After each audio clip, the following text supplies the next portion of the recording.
Foi o próprio Jesus que disse que um profeta não tem honra em sua própria casa, em sua própria nação. E eu gostaria de ler estes 3 versículos que Jesus fala sobre isso. Está no texto de João, capítulo 4, versículo 43, 44 e 45. E eu já gostaria de saudar a você neste dia com a paz do Senhor Jesus. Quando nós estamos começando mais uma semana, graças a Deus, olhando para a palavra de Deus, ainda que estes 3 versículos, mas pedindo ao Senhor que na sua palavra Ele possa mais uma vez fortalecer a nossa vida, porque para isso Ele nos deu esta palavra, é a revelação de Deus. E que alegria saber que você está comigo, glória a Deus, alimentando-se e conhecendo aquilo que Deus quis dar para nós. Muitas vezes nós que ensinamos, pregamos, escolhemos o texto, buscamos, assim às vezes buscamos a Deus, com certeza, sempre, quero crer que sempre, mas é diferente de nós passarmos versículo por versículo, capítulo por capítulo, entendendo de que nós queremos aprender tudo aquilo que Deus nos tem para ensinar. Portanto, João capítulo 4, 43 ao 45, o texto diz o seguinte: E 2 dias depois, partiu dali e foi para a Galileia, porque Jesus mesmo testificou que um profeta não tem honra na sua própria pátria. Chegando, pois, à Galileia, os galileus o receberam, porque viram todas as coisas que fizera em Jerusalém no dia da festa, porque também eles tinham ido à festa. Então, no texto de João, eu imagino que a referência seja essa, Jesus esteve na Páscoa em Jerusalém, e segundo o que eu entendo destes versículos, muitos galileus também estavam ali para a festa, que se reuniram em Jerusalém, que Jesus estava e fez sinais. Um do que está escrito em João foi quando ele exortou as pessoas sobre a realidade da casa de Deus, o zelo do Senhor, né, o tomou para limpar daqueles que estavam roubando e fazendo negócio na casa de Deus. Mas entendo por aqui que Jesus não só obrou isso, mas alguns sinais ali no tempo que ele estava em Jerusalém, e os galileus viram. Então, Jesus diz o texto que ele saiu de Jerusalém, portanto, e foi para a Galileia, porque, diz aqui o texto, que ele testificou, foi ele mesmo quem testificou que um profeta não tem honra em sua própria pátria. E, claro, ele não saiu de uma nação para outra, ele saiu para outra região, e é por isso que nós aplicamos o texto, o profeta não tem honra na sua nação, não tem honra na sua casa, e nós percebemos esta realidade. Os obreiros locais, geralmente, acontece isso em todas as nossas localidades, né? Aqueles que são de casa, muitas vezes nós acostumamos em ouvi-los e vê-los até, claro que nos alegramos de vê-los crescer na palavra, serem usados por Deus, alguns receberem um dom espiritual, enfim, tudo aquilo que Deus tenha para dar para os obreiros locais da nossa igreja. Né? Eu estou fazendo um paralelo com aquilo que Jesus falou. Agora é ele mesmo, vamos voltar para Jesus, depois a gente faz esse paralelo. Ele mesmo, Jesus, era o profeta de Deus, era para além de um profeta, aleluia. Mas ele também foi profeta no sentido de trazer voz de Deus, né, para o povo de Israel, para a nação para a qual ele veio.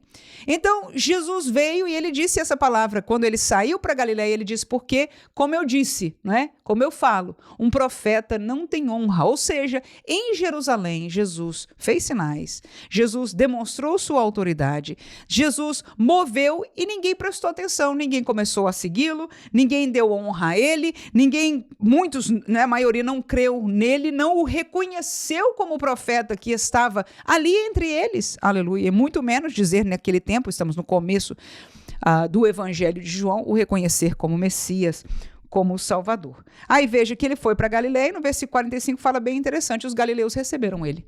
E quando diz essa palavra recebeu, eu estou entendendo que é tipo assim, quando ele chegou, ele foi num sentido ovacionado, foi bem recebido, o pessoal estava curioso, queria ouvi-lo, queria vê-lo, enfim, saber mais dele, dando a honra, claro que era novo Jesus naquele contexto. Jesus, por 30 anos, viveu como filho de um carpinteiro, sem se manifestar para nada.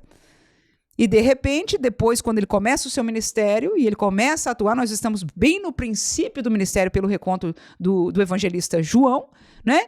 Então, eles não foram, o pessoal de Jerusalém, os primeiros a perceberem, a seguirem a Jesus, mas os galileus, quando Jesus chega ali, a recepção foi completamente diferente. Fora da sua casa, fora da cidade onde ele era o coração do seu ministério, o centro, né, ali da nação de Israel, onde estava o templo de Deus, não o receberam. Mas na Galileia, naquele lugar onde estavam menosprezadas aquelas pessoas, estiveram lá em Jerusalém, é o que diz o texto bíblico.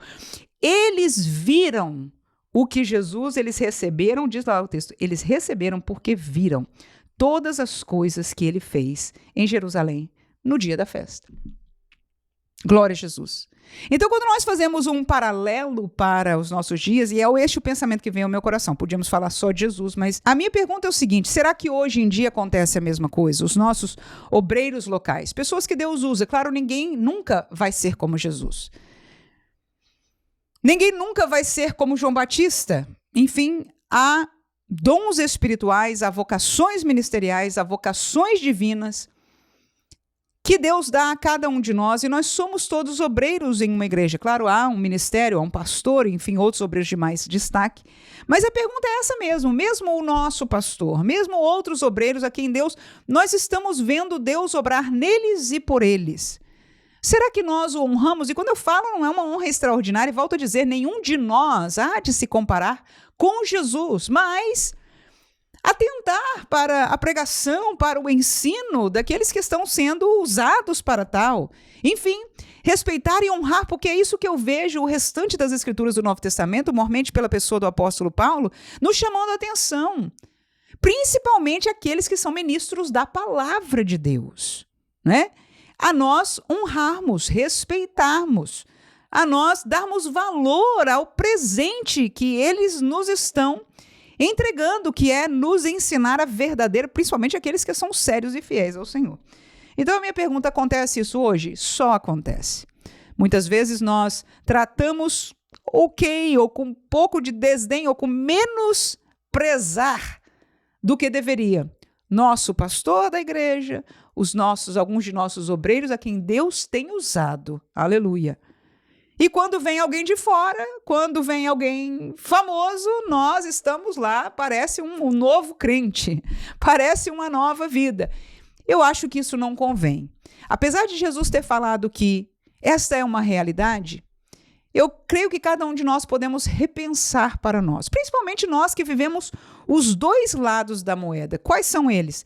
Receptores, ouvintes da palavra de Deus na igreja, mas alguém que trabalha. Você pode trabalhar na escola dominical, você pode ser um diácono na casa de Deus, você pode ser alguém que auxilia no ciclo de oração, você pode ser, não sei, de uma célula, se houver cultos familiares, um obreiro auxiliar, seja o que for a nossa cooperação, alguns de nós, ou muitos de nós, sabemos o que é estar do nosso lado, mas mesmo dos dois lados, mas mesmo que não como ouvintes, Jesus não falou como dizendo isso é certo, pelo contrário.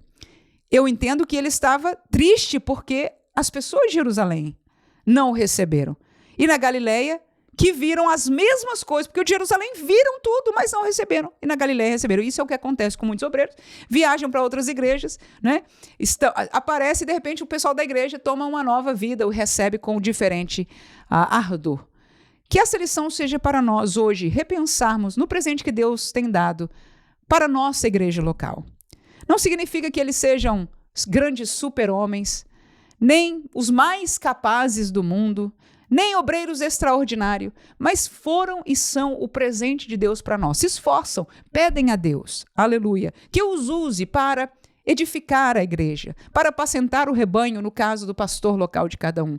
E quando eu leio, então, todo o texto do apóstolo Paulo, eu sou levada a colocar essas duas coisas juntos na minha vida e pedir ao Senhor que me capacite a honrar os obreiros que estão lutando, que estão tentando, que estão buscando ao Senhor para crescer. Quantas pessoas hoje, irmãos, não querem nem saber da obra de Deus?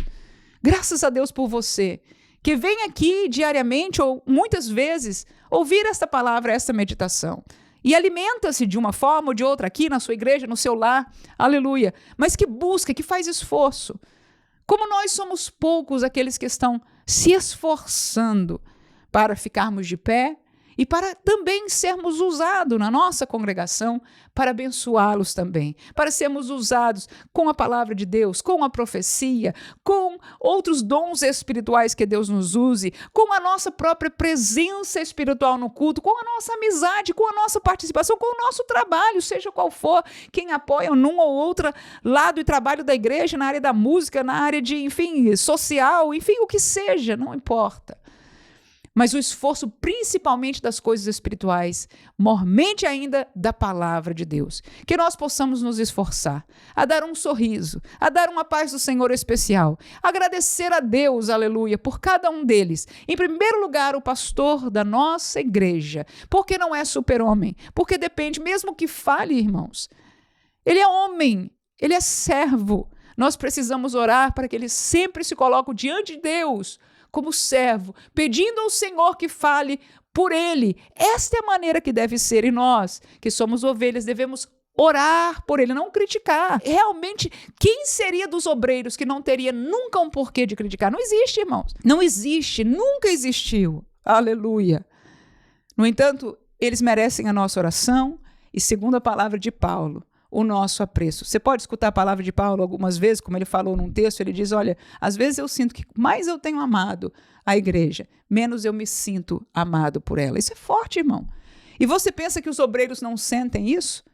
Que nós possamos, na nossa vida, sermos parte daqueles que abençoam. Não custa nada ao seu professor de escola dominical no fim do ano, uma lembrancinha, uma coisa quase ridícula, mas é uma maneira de você dizer: muito obrigado pelo seu esforço, eu reconheço o seu esforço, né? Ao pastor da igreja, aleluia. E não precisa nem ser algo dado.